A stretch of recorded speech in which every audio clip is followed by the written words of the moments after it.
14 বছর আগে যুব ভারতী স্টেডিয়াম সাক্ষী থেকেছিল মেসি মায়ার।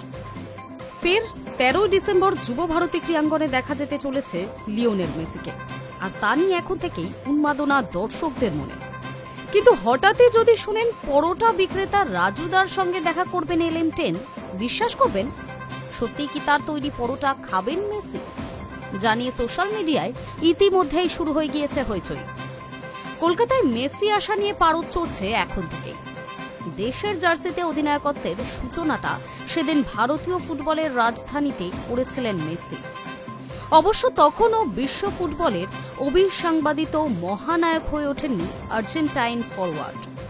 কয়েকটা ব্যালন ডিয়ার জিতলেও সর্বকালের সেরার তালিকায় শীর্ষস্থানীয় হননি মেসি। 14 বছর পর ফের সেই যুব ভারতীতে ফিরতে চলেছেন লিওনেল মেসি, এবার বিশ্বজয়ী হিসেবে, সর্বকালের অন্যতম সেরা হিসেবে।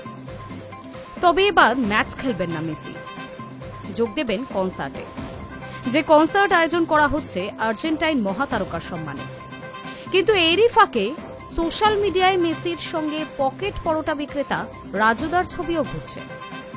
ছবিটা যে AI দিয়ে তৈরি তা বুঝতে কোনো দ্বিধা নেই। তবে সেই ছবি এতটাই ভাইরাল হয়েছে যে নজর এড়ায়নি মেসিকে ভারতে নিয়ে আসার প্রধান কারিগর শতদ্রু দত্তেরও। তিনি পোস্টে সেই ছবি শেয়ার করে লিখেছেন, আমি এই ছবিটা দেখেছি সোশ্যাল মিডিয়ায় ঘুরছে, শুনলাম তিনি পরোটা বিক্রি করেন, অনেকে মজা করছেন ছবিটা নিয়ে, কিন্তু আমার একটাই প্রশ্ন, এই মানুষটা পরিশ্রম করে কিছু করছে। শতদ্রু আরও লেখেন, পরোটা বিক্রি করে কি স্বপ্ন দেখা যায় না?